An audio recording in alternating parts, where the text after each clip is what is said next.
So good evening all, and welcome to this evening's webinar.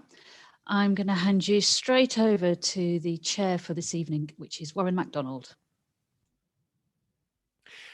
Thank you, Candy. Hello and good evening to everyone joining us for this webinar.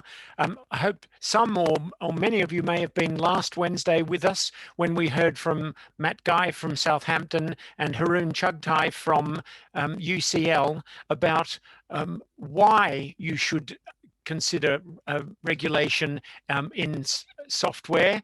And today we're going to hear from James Lees from Southampton and Marco Rizzardo from Cambridge Consultants. I will leave them each to introduce themselves. I just want to start by sharing my screen, which I think I can do with, no, it's gone away. Okay, so I won't do that. I just want to add that one of the purposes of this pair of webinars was that we at IPEM are concerned that people are working on and developing software from a variety of backgrounds, engineers, clinical scientists of all persuasions, clinical workers of from all backgrounds. And we wanted to bring together all of you people who are interested and involved in that and give an opportunity to share ideas, share problems, share discussions, share issues. There is a community of interest on the IPEM web page, and we are undertaking some guidance documents which follow on from what we're discussing in these webinars. So if you would be interested in helping out or contributing to the shaping and the finalizing of that guidance document, please could you email office@ipem.ac.uk or post on the community of interest on our IPEM homepage. I believe that it's open access to anyone to go to the IPEM website and then to log into the community of interest. You may have to sign up, but once you're there, you can post and you can read all the posts. And we will be discussing further after this session how we can take this forward. Our aim is to give everybody security and confidence when they're working in these kind of issues. And one of the motivations for this pair of webinars was that we feel that many people might be working with software or with computer systems and be unaware that they're straying into the medical device territory. And that was partly why we were discussing why last week, and we had a great pair of talks there.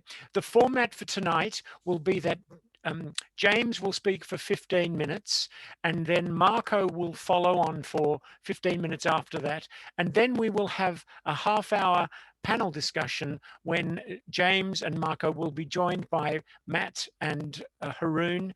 And you can post questions in the Q&A box on your Zoom toolbar, or you could raise your hand with the toolbar tool and ask your question in purpose. And we will be trying to answer some of the questions in writing as well as online. But having said all of that, I see our numbers are virtually up and complete. So I'm now going to hand over to James Lees for our first introduction tonight. Thank you, James. Thank you, Warren. I'll just try to share my slides to begin with.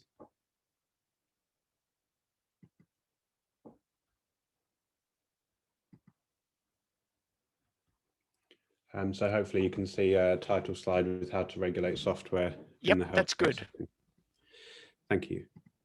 So just by way of a quick introduction then, I'm James Lees. I'm a senior clinical scientist and also a software engineer in the scientific computing team within the imaging physics group at Southampton. So I'm going to talk a bit about sort of how to regulate software in the healthcare setting, a little bit of sort of very brief touch on what we talked about last week to just set the scene, and then hopefully give you a bit of a perspective of somebody who's been trying to implement this within a healthcare setting, which hopefully will be relatable for some of you. So a brief outline of my talk then. I'm going to talk a bit about the justification for doing this and reasons which might help you sell this to sort of get top management buy-in, and just general reasons for doing this. And this is where I'll touch briefly on some of the things that we talked about last week. A bit about some of the challenges that one might face while doing this, particularly from the perspective of being within a medical physics department, some of my own reflections there. I'll talk about some of the standards. So this will just be a subset of what we've talked about, and some of the other talks from last week and this week we'll talk a bit more in detail about some of those and how I sort of picked the ones that we were going to use. Discuss some of the core principles. So this is my own opinion and my own reflections of what I think the core principles are for developing quality software within a medical physics department or within the healthcare setting. I'll talk about the approach that we've taken at Southampton and how that might help some of you think about how you'll do it. And then I'd like to close by just talking through a bit of a case study of one of our success stories, I think, to just highlight how well I think this has worked for us.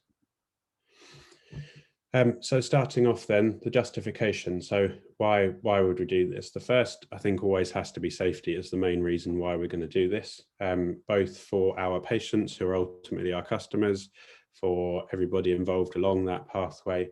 But ultimately everything is going to come down to safety. So I think that's got to be your number one sort of thought or concern in mind. Automation then, sort of backing up with this, I think one of the things that we really wanted to do at Southampton was use this to help drive automation. So that is in automating routine clinical tasks to sort of free up time, and also automating as much of this development sort of process with our testing and things like that along the way too. Sustainability was a big part of justifying doing this. So this means being able to reuse elements of our code in other bits of software to minimize the amount of effort that we take to reproduce devices, to make documentation very accessible so that when we want to go and fix a problem with something, or if we want to go and build on something, we don't end up scrapping and starting again because we can easily understand what's been done before. And then taking both of those, really, automation and sustainability, onto this topic of efficiency. I think here, the way to kind of justify doing this through means of efficiency is optimizing how you're doing things. So it makes it more efficient to build upon devices. It makes it more efficient to create new ones because you can reuse elements of previous devices if you've done this in a sort of proper and sustainable way. And also sort of improving efficiency in clinical pathways as well by sort of using your automation, your safety, your sustainability elements. So you're freeing up clinicians' time to do kind of more important tasks that add more value to a clinical pathway by removing some of those tasks that perhaps don't need the attention of such sort of high-level staff. Then obviously regulation is going to be here. We've talked about it a lot and we'll continue to do so. This is one of the drivers. So although there is perhaps a current gap in the legal requirements of this, it's unlikely that there won't be any legal requirements going forward. So it's quite likely that regulation is going to force us to do some of this work. Then finally here, I've got research translation. So we often find that there's brilliant work done in research, but I'm sure many people will agree that quite often the final output of said research sort of trials and studies falls somewhat short of what's required to actually be used in the clinic. And hopefully by kind of doing this in the proper way, we can help to fill that gap. And that can be a way of sort of justifying and selling this process. So very brief bit here of the regulatory background. You can see through that timeline that there's been quite a few different directives, guidance, and sort of amendments going forward. The one here with the red box around it is the medical device regulation with the year 2020 next to it. And the red box is here because we thought it was going to be 2020, and then we thought it was going to be 2021. And now we're not quite sure, but it's probably never going to come in that sort of exact format. But the main thing here is just to emphasize the fact that throughout this sort of regulatory history, there's been an ever increasing focus on software being a medical device. So very early on, it was in sort of a bit of a loophole kind of zone. And as we've moved forward in time, there's been an increasing focus on regulating that specifically. So taking the medical device regulation out now into a bit more detail, there is this sort of sub-clause in the medical device regulation which talks about putting something into service rather than putting it on the market. So into service here is the MDR way of describing this, but it's sort of more commonly known as doing something in-house. And I'm not going to read all of these out to you, but the 4 key ones there are across the top, in my opinion. So in order to follow this sort of subset of the MDR, so we don't have to meet all of the requirements for CE marking, we need to make sure that we don't transfer it to another legal entity. So that means even if it's free of charge, that would still count.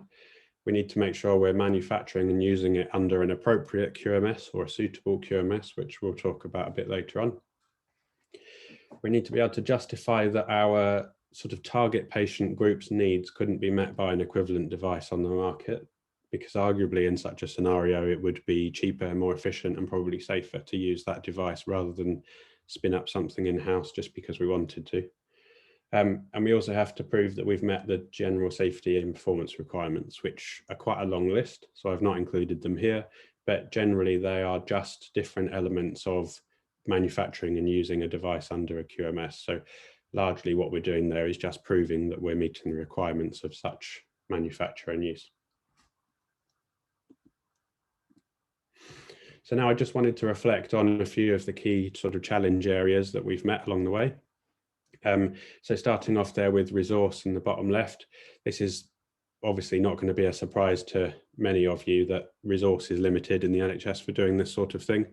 And it has been a big challenge. I think we started off before I joined the team with 0.7 whole-time equivalent in our computing team, and we've grown over the past few years to be about 2.3 now. So really what I'm saying here is we've managed to do this to a pretty good level of success with a very small team. So we're not a team of one, which I think would make it quite challenging, but we've grown and we now have input from across the trust from people like the informatics department, and starting to talk to some others about joining this group as well. Background up here represents a number of different elements. So background in terms of having a variety of backgrounds being involved in this, from lots of physics expertise, but very little sort of formal software engineering experience. Some people have more regulatory experience than others, and it's been quite a challenge sort of for all of us to come on this learning and also training journey to get to where we are today. So that's been quite a challenge, but I think we've been quite successful in meeting that. Interdisciplinary here, whilst this is obviously a challenge because we have a number of very sort of disparate disciplines, a huge variety of disciplines involved in this, I think we've turned it into a real sort of strength as well, trying to sort of cherry pick the best elements of everybody's expertise. And I'll talk a bit about that later on as well. State of the art is up here to represent one of the elements of the MDR, which says we need to adopt kind of best practice and software development methodologies that are state of the art. This has been quite difficult because I would sort of generally classify this as being a very agile way of developing software, which is challenging in the NHS. It's difficult to fit that truly agile way of working into a small SciComm team sitting within a NHS trust. So I think, again, I'll present sort of how we've tried to manage this, but I think what we've done is been quite successful in cherry picking the bits of agile which are most useful to us and which will work best within that wider NHS environment. I said I'd just touch on the standards here. So this isn't all of them and it's not supposed to be all of them, but we've got the medical device regs there from the European Commission. From ISO, we've got 13485, which is your medical device quality system standard. And beneath it, one which probably many of you within your medical physics departments, if you work in a medical physics department, operate for general quality management. What might be less well known here are the NHS digital standards, DCB standards, which largely focus on clinical risk management. So they're quite specific in that field of risk management, but their applicability is broader in that they apply to all health IT systems. So it's not a medical device. It can be a medical device, but it's a bit broader than that. So this will include things like PAC systems, electronic patient records, things like that. And the UCAS MPACE standard here, which I know less about, I'll be honest, but this is becoming, I think, quite popular in medical physics departments for accrediting the work that they do externally. So I touched on that comment earlier about an appropriate QMS, and I just wanted to put up here a couple of quotes that I've come across that I think help me to justify that what we're doing is an appropriate QMS. So from ISO there, the quote I think sums it up very nicely. What we're about here is safety and quality, and I completely agree that that's non-negotiable in this area. So the fact that that's the whole reason they've created this standard means it's a good standard to use for this. And the bottom quote there is from one that I heard on a BSI course that I went on about 13485. And I'm not saying that ISO 13485, in my opinion, is the only one to follow, but this is really the only one that I've heard people say is definitely sort of suitable for NDR. So again, so these are my reflections, the core principles that I think are important in developing software. So this isn't for 13485 specifically or MDR, but I think if you kind of think about these things as you try to improve your software quality, it will help take you a long way. So it's always got to be about managing risk. That's going to be the most important thing. If you start there, you're already a long way towards meeting the requirements of sort of developing quality software. So that means risk assessing at the very start when you're thinking about the problem and the idea, and all the way through ultimately to decommissioning your device. Communication along the way. So this is from representatives from every stakeholder group. So this might be your reporting clinicians, your physicists, your anybody who's involved in it. And that links on to the collaboration. So this means both talking to those people and updating them, but also actively seeking that feedback and actively inviting them in to comment on your design and help you form that design, or after you've released, actually going out and trying to get feedback from them, not just waiting for those bug reports to come in. And then finally, documenting. So here you're trying to make yourself auditable. So there's no point doing any of this if you can't prove that you've done it. So moving on to our approach at UHS then. So from the start, as I was starting to lead this project, I very much wanted to build upon the strengths that we had. So these 5 boxes here represent areas that we had strength in within our department, admittedly followed to varying sort of levels for different projects, but there was already this expertise. So we started from there and then gradually added on extra steps to this. So we started with what we were good at and then gradually sort of pushed the boundaries of that to form a more rounded quality system. So we very much followed this project driven way of doing things. So we started putting projects through our QMS very early on and use that as a way to forge the best practice, which is what we've come up with here.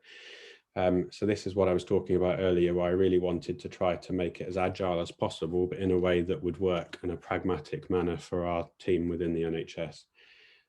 You see the CRM there in the middle stands for clinical risk management, because that's at the heart of everything that we're doing here, and where you sort of reassess the risk at every step along the way.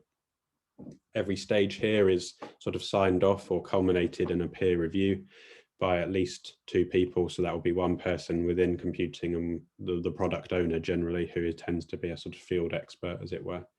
And then we move through these stages, and the level of detail we follow in each of these is very much associated with the level of risk associated with the software.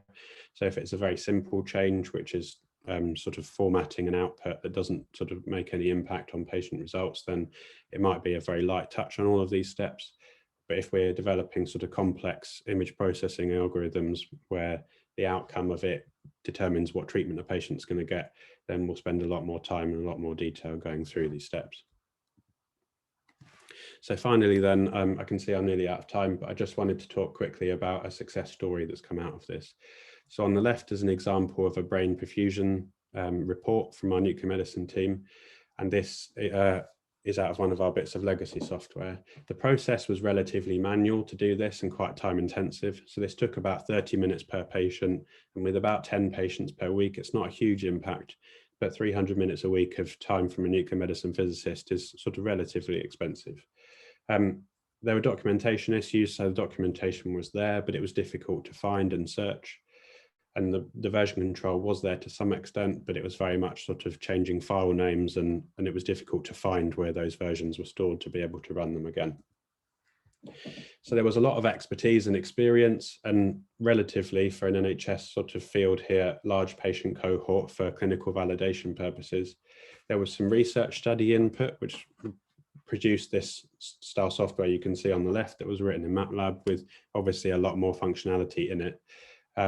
But this required some clinical translation. So perhaps the user design isn't sort of perfect here to put this in front of a busy clinician, but there's a lot more going on. So what we wanted to do was get that to be translated in the clinic, but also build upon the expertise and experience in the team.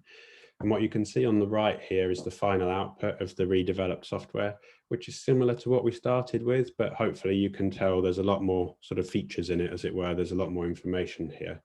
And on the left, I've summarized the key points of, I think, how we've improved this. So there is a hazard log that was updated throughout. There were requirements in design planning meetings with the reporting clinicians involved. So this was before the days of COVID. We got everybody in a meeting room with a whiteboard and fleshed out what those things were all going to look like, which was great. All the documentation's been peer reviewed. All the development was co-authored, so we've adopted a principle where no single line of code is ever written by a single person. Everything's at least checked over by one other person. It's nearly fully automated, so it takes between about 2 and 5 minutes to process a patient now, whereas it took half an hour before. And then at the end there, we've got our documentation that's on a web system, easy to search from anywhere on the Trust network.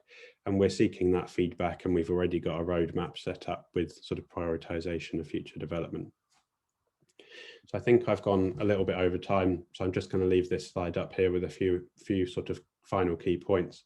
And I think Warren might have mentioned it already, but I just wanted to highlight again that guidance for health institutions that the IPEM working party that I sort of was involved in helping to draft there. I'd recommend that as a sort of further reading. Thank you, James. That's great, and really good to show that illustration at the end, which does point us towards the higher principles. I'm very happy to hand over to Marco Rosado now. Marco is leads the software group at Cambridge Consultants. And so he's been very involved in software and systems development and design within the healthcare environment, but also in the broader context as well. And so I think it's really helpful that Marco can now talk to us about how this fits in with the bigger picture and the bigger scale, and will also therefore be, I think, giving you elements and arguments to put with the higher authorities. But over to you, Marco. Thank you.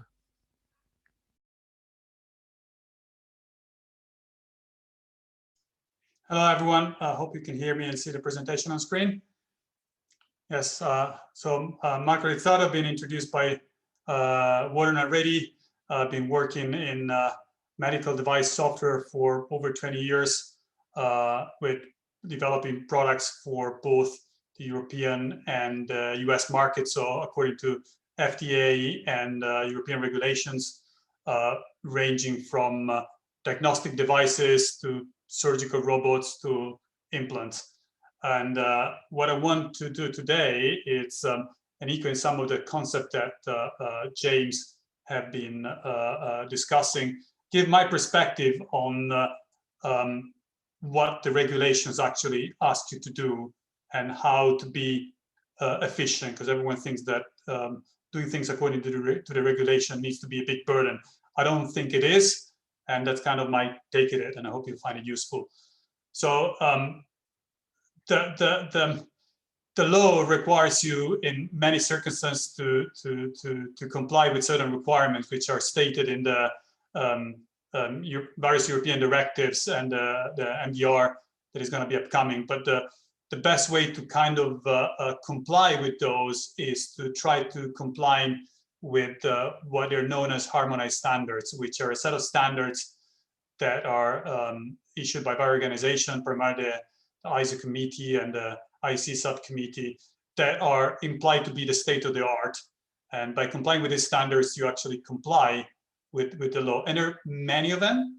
And it's undeniable a lot of effort to really understand what they ask you and go through the details. But what they actually ask you to do, ultimately, once you went through that hurdle and you've translated that into your own process, does not have to be a burden at all. Actually, the standards are put in there with our collective wisdom distilled into a standard to help us practitioners to be more effective at achieving the goals the standards have, which is achieving safety and demonstrating efficacy for your products, and in particular medical software. The chief standard in this area is the IC 62304, which is a standard that does not actually tell you anything technical. It's a process standard, and it provides requirements on the process you need to follow to then put something onto the market. And the principle is that if you follow that process, the chances of putting something which is not safe enough or not does not have efficacy are greatly reduced. And there's no time to actually go over the details of the requirements of this, what this standard requires. But what I've done instead, I've kind of distilled what I believe to be the key principles, the key things that a standard actually asks you to do. Because I believe that if one understands and correctly represents the key principles in their own processes, then those actually are of help and are an aid and not a hindrance to your development process. Time and time again, professionals have come across organizations that come to us and say, oh, we've done it, but can you help us putting together a technical file? That is usually not a good idea because it increases the costs and it does not make anything safer. It becomes a tick-boxing exercise that doesn't help anyone. So the four things, because I added a fourth one recently, that I think the four core principles are those of repeatability, being risk-driven, verification, and being auditable. And this kind of, it's consistent with what James just described in his own, what they do in their own department. So I'm going to dwell into all four of these briefly to kind of explain what is actually meant by these four principles. And these are actually, if you read the standard, you can actually, for every clause, you can say, yes, this is about repeatability. This is about verification. This is about being auditable. That's all they ask you. So the first principle is repeatability, which you can actually, the tagline there is say what you do and do what you say. It's quality, it's, people use the term quality usually to mean best or good quality, but quality actually, it's about having a defined quality level. You can have defined poor quality of something, it's always the same poor quality. And the key of being defined and having a defined process is that if it's defined and you follow it, it's repeatable. And if it's repeatable, then you can learn from it and you can change it and make it better. So you can't improve something which is not defined. So for any process, writing down what you're doing today, no matter what it is the first step to then achieve compliance, because then you can say, I'm doing it like this. This is not good enough. I change it. That's the new way in which I do it. And then it evolves and it improves over time. So it's a critical step, writing it down and change it. The second principle, it's what James put as a kind of the first, and actually it is probably the most important, which is being risk-driven. It's, time is a finite resource, every resource is finite, and we need an effective way to prioritize the way we address and we look at the different problems that we have in anything really, and in particular in software, because it's been extremely complex very rapidly. Then we need an effective way to prioritize. Risk management and being risk-driven, it's about identifying the risk proactively, not reactively, so before they happen, and then decide what we're going to do about it, and prioritizing the work in terms of the consequences or the effect of that risk. And the standard, the 62304, effectively does require to follow a specific risk management process called ISO 4971. It does leave it open which quality management system to use. 13485 is the one which is largely followed, but 14971 is the standard and must be followed if you want to comply with 62304. And the standard essentially requires this categorization of risks. And the software development process essentially asks you to put more effort when there is more risk.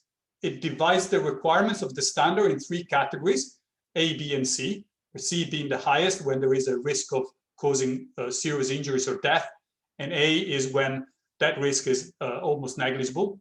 And there are additional requirements the higher that categorization. So more effort where there is more risk, which kind of makes sense. And so that permeates the whole standard. The third principle is that of verification. We probably all seen that picture and laughed about it, it's a story of, what the user had in mind and what the commercial people sold and what the engineer actually built and all these other things. It can be quite funny if you read it through. But this sort of Chinese whisperer problem is because no one actually checked their own understanding and what they actually got with a person and told them what it is, right? So the key of a verified process is to close the loop of, if you have an input to a process, then you look at your output and you check they actually are complying with what the intent was. And in the medical devices, and software is no exception, the typical loop is, and there are 2 terms which are used and confused in the FDA is use them in a confusing fashion, but nevertheless, at the highest conceptual level, we talk about verification is ensuring that what you produce, your output, is actually complying with the specification of what you were trying to build. So it's a technical verification. It needs to be 1 meter long. Is it 1 meter long? It needs to take less than 1 second. Does it take less than 1 second? The validation, it's something slightly different, which is not so easily measurable. Is it, did we build the right thing? Does it actually solve the user problem? Many products are over-engineered entities that are really good and slick. They do what they're supposed to do, but they don't serve and fulfill any particular purpose. They do not solve the user problem. So it's very important to keep both these aspects in mind. And this principle can be applied at multiple levels. Inside, when you break your system, your software, your machining parts, there's always a verification step. Does it fit the bigger picture, the level above? And when you go back and you actually built it, does it actually do what it meant it to do? And kind of to demonstrate that this process happens at all levels, if this represents the idea that the user has, and this is what they actually get. So when I translate that into some requirements or some design, I need to validate that design with the user, say, is this what you had in mind, right? And then once they build it, you can try it out. But closing that loop, it's essential to ensure that what you get actually will solve the user problem. And the last element is that of being auditable. James put it quite explicitly. And the principle is very simple. If it's not written down, it did not happen. The regulators are the one that ultimately authorize a medical device to go onto the market. And the only way they can do it is based on evidence that you provide. And they're not gonna go and look over your shoulder as you type the code. They want to look at a documentation pack that you submit, and they're gonna read through it.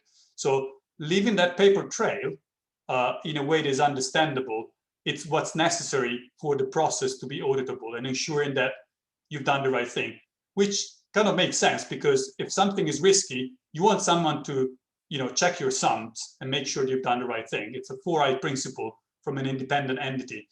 And this really is the only burden that you should actually have in your process, because all the other things, if you want to be successful in developing and solving the problem, you need to do. You want to prioritize your resources to be risk-driven. You want to follow a defined process so the next time round it can be better. And you want to verify that what you've actually done is what you were, you set out to do to begin with. Demonstrating to a third party is the additional burden.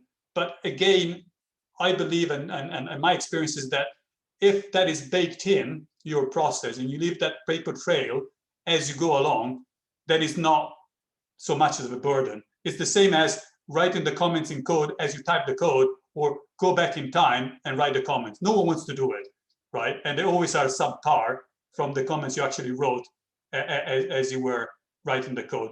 So it's the only addition to what you should be doing. With my experience, what is an efficient way of doing it, but it's necessary to make sure that we are fully transparent, because life could be at stake, and it's really, really important.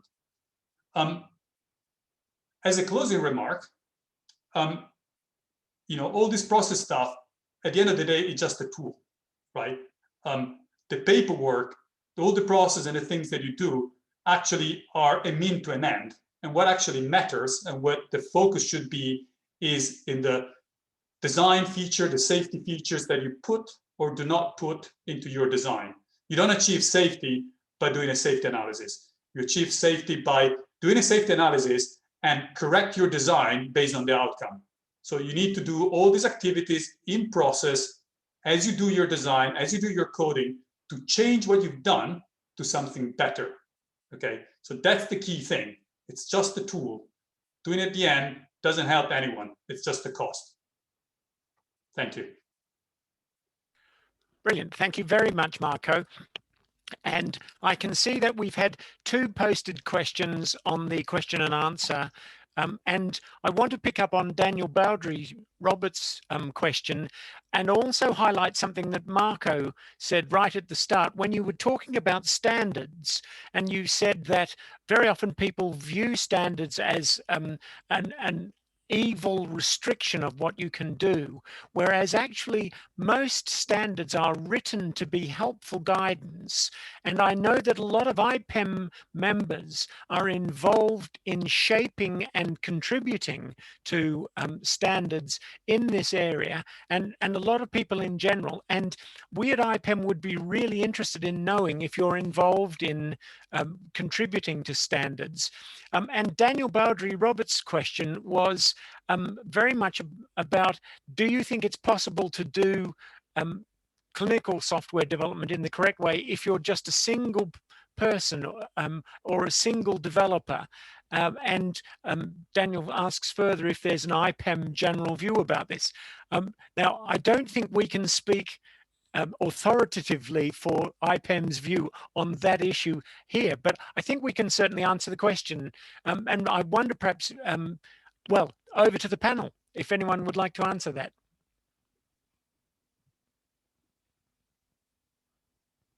I mean, as a single developer, if you started from scratch, the difficulty is coming up the learning curve of what you need to do.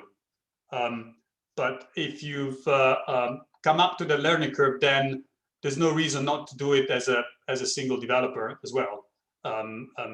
But there's no doubt that coming up the learning curve can take some time.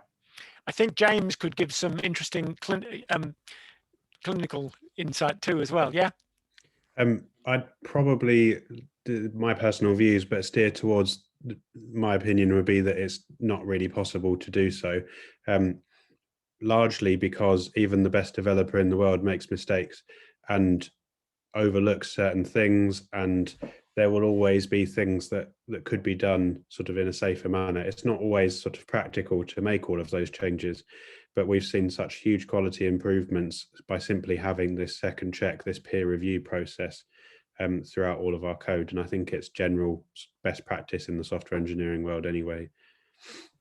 I think we'd probably add the IPEM view would be that there are loads of clinical scientists around in your institution or in your trust, and it should be possible to link in with some of them. And again, as Marco has said, it's not necessarily an onerous workload to get someone else to look over your code or to consider your processes, and it can be really helpful in, as James says, the learning process and the learning curve. Yep. Can I then push us on to Claire? Doody has asked the question about what would seem to be a simple question about doing simple processes in an Excel spreadsheet or not. And is that considered a medical device? Which is a very good question.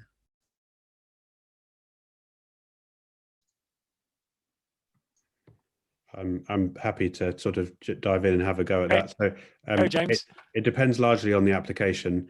If you're using it for a medical purpose for the benefit of individual patient care or deciding things about their care or treatment or monitoring, then quite likely, but you'd need to have a look at the exact definition of a medical device for that part of it.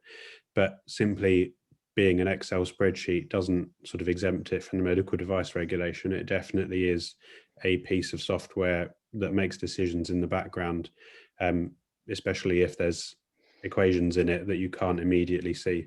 So it might not be the highest risk medical device in the world, in which case the things that Marco was talking about there towards the end would very nicely apply. So how much detail you need to go into in all of this varies on the risk, but definitely it very much can be a medical device. Yeah, I think in some cases, like an Excel spreadsheet calculations could be riskier than the equivalent code because it's harder to audit, it's harder to keep track of version changes, it's easier to accidentally select the wrong cell and then recommend something that's completely wrong without realizing you've changed the file. So yeah, you think you need to treat it from a risk-based perspective of if that calculation goes wrong, what happens?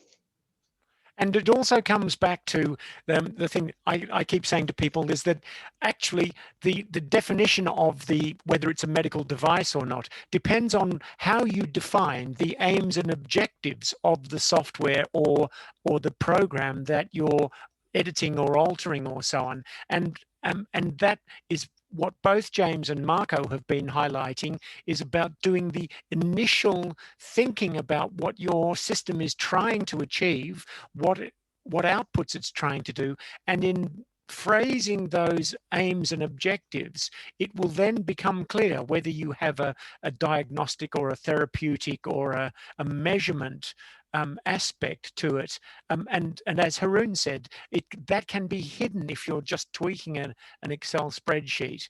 So that doing the initial thinking, as both James and Marco were saying, being clear about your objectives from the beginning is a really useful step at this point.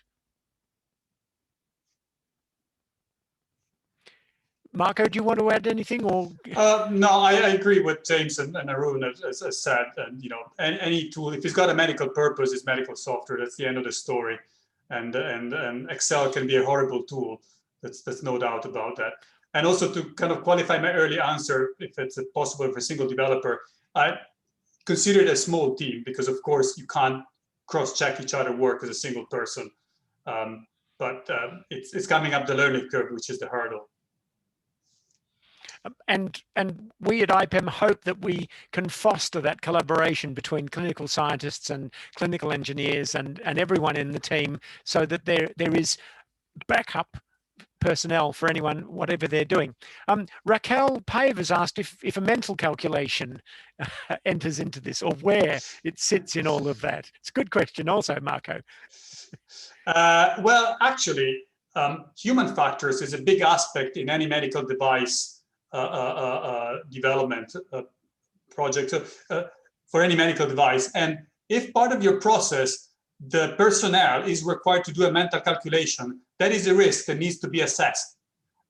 So it's not, I don't think it's probably was meant to be, a bit of a joke, but actually, and I apologize if it wasn't, it was a serious question, but it's definitely something that must be considered. And that the answer could change depending on the situation. So, and again, in the list of standards, 62304 is the one for the process for developing software, but any software with a user interface where a user interacts with it needs to consider, at any medical device, the human factors, the standard related to human factors, which is assessing the risk of how we interact with any device. So that calculation will fall under that standard and will need to be evaluated. Yeah. Can I now direct the panel? Oh, James, sorry, Matt, go on. I was going to follow that up with a secondary sort of slightly different answer, in that actually sometimes that can make something not a medical device by enabling people to be able to reproduce the calculation either mentally or with a calculator. So if you provide all of the source data to them and it's a relatively simple calculation, say just addition or subtraction, and the calculators, the sort of the equation is there for them, then you can make something that otherwise might be a medical device not a medical device, because the user is very easily able to check that the answer is correct. Now, I want to bring the panel back to Christopher Sibley-Allen's question, if we can jump there, who's saying that some imaging manufacturers provide their own programs and give you a chance to edit it yourself. And I would just point out, there's been some discussion about this on the community of interest on the IPEM website as well, hasn't there? Is anyone going to, James, you're going to give us an answer on that? Oh, sorry, I've just been ticking the answer lives just so that we sort of move the questions through. I mean, I read the question, and it's a very interesting use case. From a manufacturer perspective, it would be your responsibility to ensure that anything you do with those calculations does not impact the safety of the patient. There probably is some fine prints in the condition for usage or something in that. I know that in the company I work for, we were providing, for example, access to certain information for research purposes only, right? So you're allowed to use it contractually, for research, but not in a clinical setting or something. So I think it's a combination of reading the fine print and maybe the fact that you actually cannot do anything wrong. That's my view on that. But then you would need to look at a specific of the case. Matt, were you going to say something on that? Well, I think I'm happy to share that for the workload that we have at Southampton with the SciComm team, a fair number of the projects sort of come under this umbrella, in that we're sort of building on top of other existing systems, actually in our case usually Siemens underneath, and they will bake in a programming environment for you to build on and provide a set of sort of basic IO tools for you. We've taken the view that we pass all of those through our QMS, as a medical device, and treat it as the entire system. So we will test and validate the whole system, including what Siemens has provided. That's worked fairly well. I think we've pushed quite a few products on, like that through. So I think just to and as James, yep. So I was just going to say, the most important thing I'd recommend there is checking with the manufacturer how far their CE mark device goes in covering that. And ultimately, unfortunately, there isn't a publicly available database of what is and isn't covered by CE marks, but you'll need to just get in touch with them because it varies by platform to platform. So there's no way to answer that question in general. Yeah, typically Sorry, go on, Marco. Yeah, there typically is an intended use, and the guarantees and the CE marking is valid for a specific intended use. We all know that off-label use happens all the time, but that's the responsibility of the person that does that. The thing also to check is when you have complex medical equipment, I'm thinking, in medical physics, you probably have radiotherapy machine and the likes. It's understanding also what actually matters for safety and what is providing efficiency to the process. So transferring data and programming a machine in an efficient way, transferring information between different equipment. So adding automation, increasing the efficiency of the process, but maybe it's the operator ultimate responsibility to check a couple of key parameters at a console, and that's the part which is guaranteed by the manufacturer. So it's those things are well thought usually by the manufacturer, hopefully. So it's checking that you're also using that equipment within its intended use, and of course if you hack it, then all bets are off. But that's a different story. And it really brings us back to what Marco was saying about verification and validation, in that, and you've just been saying that about off-label use is the risky thing, that when you're reworking systems, if they're staying within the original guidelines of the developer who CE marked it, if you're still staying within the same performance requirements and outputs and so on, then it's probably still covered by their original CE marking. but your risk analysis should identify this and should show that no, you're taking it outside those usage boundaries or those the conditions that the originator has specified, and it's where risk analysis becomes a really useful tool and not a burdensome bureaucracy. I think there's another interesting question, which from Liam Stubbington about, is open source software considered on the market? I mean, what's the situation with all open source software? So open source software is just software. So if you put into a medical device, it's your responsibility ensuring its safety. It's not exempt from anything. And actually it can be something a burden because you have not developed it, so you need to treat it as an off-the-shelf component, but fundamentally it's your responsibility. So that's the short answer. Often you find also open source software that is open source and free. If you want to use it for a medical device, you pay a hefty fee for the documentation pack. But so once again, it's understanding your conditions and your applications, yeah, and knowing what you're letting yourself in for. There's a question there from an anonymous attendee about calculations for equipment, i.e. medical imaging devices. Do they fall within the MDR? Just to pick up on that one, so if I'm looking at the right question, they're looking at quality assurance calculations, in which case it wouldn't be a medical device. So it's not going to be for the benefit of individual patients, so it wouldn't fall under that.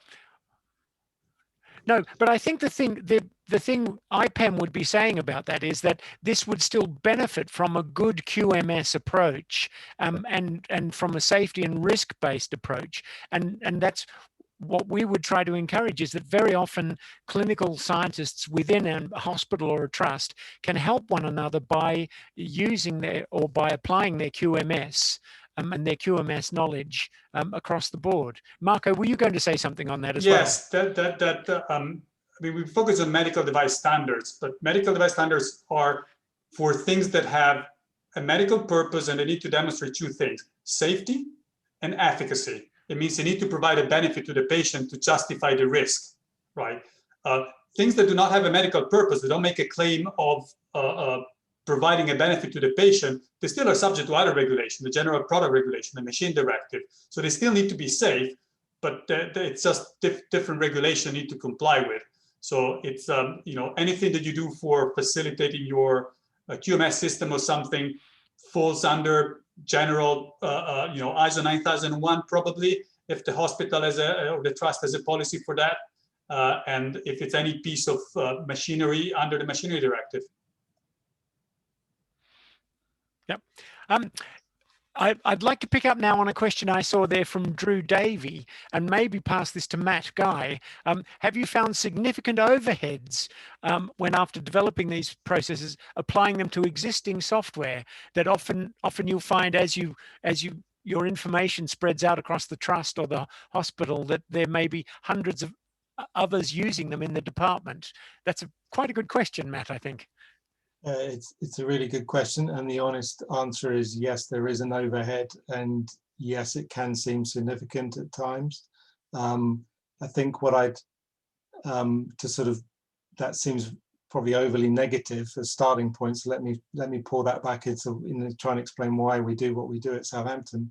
Which is not just to tick a box in terms of the requirements and that, but because we truly believe that over the life cycle of this software and the sustainability of this product over its use and the safety of its use, we basically get good value for money from that investment. So we basically take the hit early on, knowing and hoping that we will have a kind of easier ride down the track and no nasty surprises, and obviously no touch wood, no adverse events, no incidents with patients. So there is no getting away from it. You can't just pop the bonnet up and edit the code and release, like some of us would say in the sort of good old days, as you hear it described.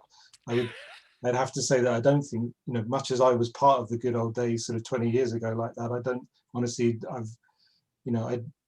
I would argue it's not the good old days. These, as I say, over the life cycle, you kind of you get it back, but you do. The challenging bit, I think, is bringing everybody with you. We've talked about the other clinical scientists involved, other clinicians involved, and when you have when you have different experiences and different histories there, then our challenge is to bring everybody with us on that sort of journey as we try and build and develop this QMS and try to balance keeping it light, but also actually not throwing the baby out with the bathwater when we try and keep it reasonably manageable. But yeah, and I think picking up on what was said last week in the discussion as well, you would also be saying that the benefit to the trust or to the hospital of applying that lesson and those systems in further and further cases also then protects the trust or the hospital, the institution from risks and costs down the road, and therefore the cost effectiveness of your activity is much enhanced and magnified, and also that's a really useful tool in raising this to higher management and saying it is worth us spending the time and even in fact increasing the manpower, the person power we put onto this kind of thing. Yeah, I think one of the things and I can only talk from Southampton's perspective here with the team at Southampton, but one of the things that I may have touched on last week was that seemed to bite with management and with the exec teams at Southampton was when you start talking about software development in the same way that you talk about other potentially risky activities that clinical scientists are undertaking across the site. So when you you don't make it a special case, you actually say that, in my case, I was saying, well, it's not really that much different from, the accepted need to check a LINAC dose plan or a treatment plan for a patient. You wouldn't expect, you'd expect to invest in that for good reason and to be able to demonstrate how you've mitigated the risks by investing in that. And we basically treat software in the same way, and that seemed to resonate because, unfortunately, trusts do have experience of where both on the diagnostic and the treatment side, things do go wrong, and they know the consequences of that, not just both in people terms, but in financial and profile terms as well. So.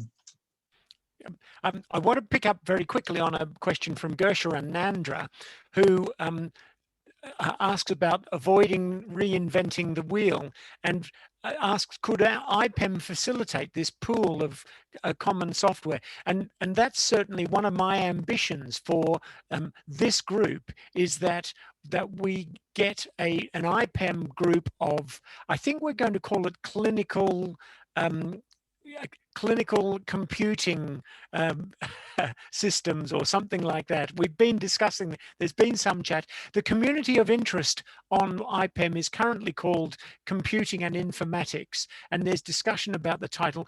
Whatever, we want that to be exactly this kind of resource where people can share experience, can share solutions, can share problems, and can support one another. Yep.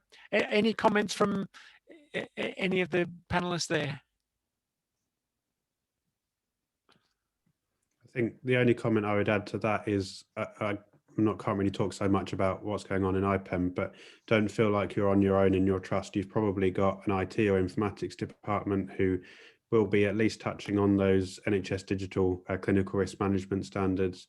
There will be other people in your trust outside of medical physics, clinical engineering that may well already be thinking about this, or at least need to think about it. So I would try to seek your local support as well. Don't feel like you're on your own. I see Marco is answering the question from Marcus Durand about artificial intelligence. And artificial intelligence, I don't think we want to open that up for the discussion now. That's a huge area. It's a hot topic. It's of great interest. There's quite a lot of activity and going on, and do keep watching the IPEM site. But there are also a whole load of other centres who are working in artificial intelligence. Isn't that so, Marco? Yes, and if you have a recording of the previous webinar, there's an answer to that. The question was raised before. The regulations are evolving fundamentally. And that's a very good cue for me to say also, we will post answers to all of these questions and all of the questions from last week. We do have, to all of our participants, we will have a list of how we can contact you, and we intend to take this forward. We're not just going to close it all off when we close off the discussion here. And if we don't get to answer all of your questions, we'll make sure we get to them at some point soon. Matt, again, Edmund McDonough asks an interesting question. If you take your software to CE marking, or is it all for in-house use? So the simple answer is that the vast overwhelming majority is for in-house use, and the department was set up for in-house, for development for in-house use. We do have a drug calculation app that will be used regionally, that's under the current medical device directive, can be self-certified at the sort of lowest level for CE marking and putting out there, but we don't have any plans to go beyond that. We just don't have the resource at the moment to even contemplate it, doing that. But I think that ties in quite nicely perhaps with the earlier question about, how do we prevent reinvention of the wheel in sort of individual hospital trusts, and actually, leverage some of the, the skills and experience of that are, generated by and products that are generated by the community. Yeah, that's great. Thanks, Matt. I just see that Christopher Sibley Allen has come back with a question about the NHS standards DCB 0129 and asked, what stakeholders would you seek in an NHS organisation environment to reduce duplicate attempts to manage medical device software safety from different angles? That's an almost impossible question to answer, isn't it? I suspect that's probably partly on the back of something I just said, but the stakeholders that I would definitely seek in that are people in your informatics department. Perhaps there will be people who are developing electronic patient record systems and other clinical databases. If those people are even vaguely aware of these standards, there will be a nominated trust clinical safety officer who is normally a fairly senior clinician in the trust and who will have had to have gone on training from NHS Digital to become that clinical safety officer. So at the very least, I would try to seek out that CSO for your trust and maybe talk to the people who are developing those clinical systems. Okay, Matt, did you want to say something? I was just going to reinforce what James had said, how important it's been for us at Southampton to engage with both the informatics and the engineering teams at Southampton, and how actually it was they were getting prodded by NHS Digital to around these standards, and it was that prod that basically led or allowed us to locally avoid this reinvention of producing two parallel solutions essentially for a single problem here. So as we've come together under this under the medical device software group at Southampton. So yeah, it's a real risk though, so it's one that you want to keep your eyes and ears open. I think as James suggested, if you go to the top, if you go to the your director of informatics, you go to find out who your CSO is, then that's a great route to finding out who these key individuals are and get the stakeholders nailed down for you locally. And that's one of the key things we want to do at IPEM, is we want to help people be connected and communicating with each other, and to avoid this silo thinking that sees people, multiple teams doing a similar thing in parallel across the institution. I think probably I should bring the discussion to a close now. Our time is up. Just to reassure everyone again that we will be taking this further, and we do want this community of interest to be a forum where people can share their questions, share their solutions, and we're trying to find ways of doing that. And I think that's a really useful and helpful thing that we are committed to. And we will be in touch with answers to these questions and with more information to all of you who've been participating in this seminar. So I'd just like to thank all 4 speakers, I think, who've been brilliant in how they've presented the topics. And I think it's been great. We've had such a wide range of input and backgrounds. Thank you, all 4 of you. And thank you to everyone who's participated. Do email into the office if you have any other issues or questions, if you'd like to help out with standards or with pursuing this further, and we will be in touch with the answers and with follow-up to this seminar. Thank you all, and good evening.